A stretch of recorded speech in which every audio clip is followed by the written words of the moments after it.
رسول اللہ انظر حالنا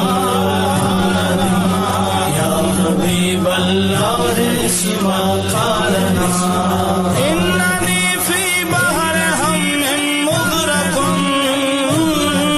الحمدللہ رب العالمین والصلاة والسلام علی سید المرسلین وعلی آلہ واصحابہ اجمعین. اما بعد فاعوذ باللہ من الشیطان الرجیم. بسم اللہ الرحمن الرحیم. حامیم والکتاب المبین انا انزلناہ فی لیلۃ مبارکۃ انا کنا منذرین فیہا یفرق کل امر حکیم. صدق اللہ العظیم. سورۃ الدخان کی ابتدائی آیات تلاوت کی ہیں. اللہ تبارک تعالیٰ نے ارشاد فرمایا کہ حامیم، قسم ہے مجھے اس روشن کتاب کی، اس کو ہم نے ایک مبارک رات میں نازل فرمایا. اس میں ہر ایک حکمت والا کام طے کیا جاتا ہے. حضرت اکرمہ اور بعض دیگر مفسرین کی یہ رائے ہے کہ اللہ تبارک و تعالیٰ کے اس فرمان کے اندر یہ جو فرمایا گیا ہے کہ ہم نے اس کو یعنی قرآن کو مبارک رات میں نازل فرمایا ہے، یہ کہتے ہیں کہ اس مبارک رات سے مراد شب برات یعنی نصف شعبان المعظم کی رات ہے. حضرت سیدنا شیخ عبدالقادر جیلانی قدس سرہ العزیز غنیۃ الطالبین کے اندر فرماتے ہیں کہ حضرت عائشہ الصدیقہ رضی اللہ تعالی عنہ کہتی ہیں کہ میں نے رسول کریم صلی اللہ علیہ وسلم کو یہ فرماتے ہوئے سنا کہ 4 راتیں ایسی ہیں جن کے اندر اللہ تبارک و تعالیٰ نیکیوں کے دروازے اپنے بندوں پر کھول دیتا ہے.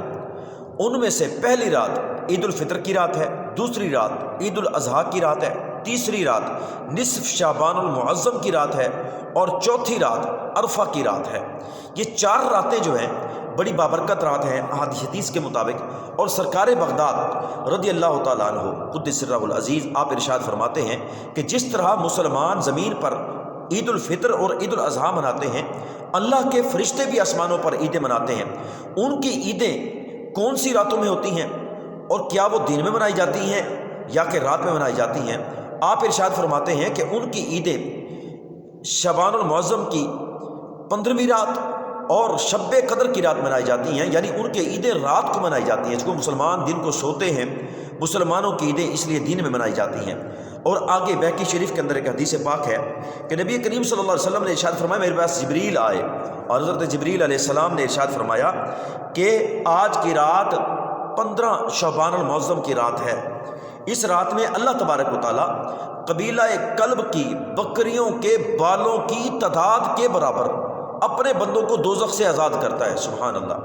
اور عرب کے قبائل کا یہ رواج تھا کہ وہ بکریاں پالتے تھے. ان قبائل کے اندر سب سے زیادہ بکریاں قبیلہ کلب کی تھیں.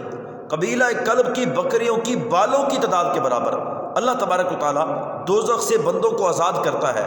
اور پھر ایک اور حدیث پاک ابن ماجہ میں ہے کہ نبی کریم صلی اللہ علیہ وسلم نے ارشاد فرمایا کہ جب نصف شعبان المعظم کی رات آئے تو ارشاد فرمایا فقوموا لیلہا وصوموا یومہا، اور ایک روایت کے مطابق صوموا نہارہا. یعنی ارشاد فرمایا نبی کریم صلی اللہ علیہ وسلم نے کہ جب نصف شعبان المعظم کی رات آئے تو اس کے اندر قیام کرو اور اس کے دن میں روزہ رکھو. اور ابو داؤد اور نسائی شریف کے اندر یہ حدیث پاک ہے. حضرت اسامہ بن زید رضی اللہ تعالیٰ عنہ آپ روایت فرماتے ہیں کہ میں نے رسول کریم صلی اللہ علیہ وسلم کی خدمت میں یہ عرض کی کہ اے اللہ کے پیارے حبیب صلی اللہ علیہ وسلم، میں نے دیکھا ہے کہ آپ رمضان المبارک کے علاوہ سب سے زیادہ روزے آپ اس ماہ مبارک میں رکھتے ہیں، اس کی کیا وجہ ہے؟ تو نبی کریم صلی اللہ علیہ وسلم نے ارشاد فرمایا کہ لوگ اس رجب اور رمضان کے درمیانی مہینے سے غافل ہیں. اس مہینے میں حالانکہ اللہ تعالیٰ کے بندوں کے اعمال رب کے حضور پیش ہوتے ہیں، اور میں یہ چاہتا ہوں کہ جب میرے اعمال اللہ تبارک و تعالیٰ کی بارگاہ میں پیش کیے جائیں تو میں روزے سے ہوں. اور آگے ایک اور حدیث پاک بھی ہے اور وہ حدیث تو بڑی طویل ہے، ہم اس کا مفہوم مختصراً عرض کرتے ہیں کہ نبی کریم صلی اللہ علیہ وسلم نے یہ ارشاد فرمایا کہ اس رات کو بندوں کے اعمال رب کی بارگاہ میں پیش کیے جاتے ہیں. حضرت ام المؤمنین عائشہ الصدیقہ رضی اللہ تعالیٰ عنہ سے حضور کریم صلی اللہ علیہ وسلم نے ارشاد فرمایا کہ اے عائشہ، اس رات کو بندوں کے اعمال رب کی بارگاہ میں پیش کیے جاتے ہیں، اور جس بچے نے پیدا ہونا ہوتا ہے اس کے سانس، اس کا رزق، اس کی عمر لکھ دی جاتی ہے، اور بڑی یہ طویل حدیث ہے۔ ایک روایت میں یہ بھی ہے کہ لوگ حج کا احرام لے کر رکھتے ہیں جب کہ ان کی موت لکھی ہوتی ہے، اور شادیاں، خوشیاں، صحت، روزی کے معاملات اور عمر وغیرہ، یہ تمام چیزوں کا ایک جو سال بھر کا رجسٹر ہے وہ اللہ تبارک و تعالیٰ کی بارگاہ سے فرشتوں کو دیا جاتا ہے کہ یہ اس بندے کی روزی ہے اس سال کی، یہ اس کی اولاد کا سلسلہ ہے، یہ اس کی صحت کا سلسلہ ہے، اور یہ اس کے دیگر معاملات کا ہے۔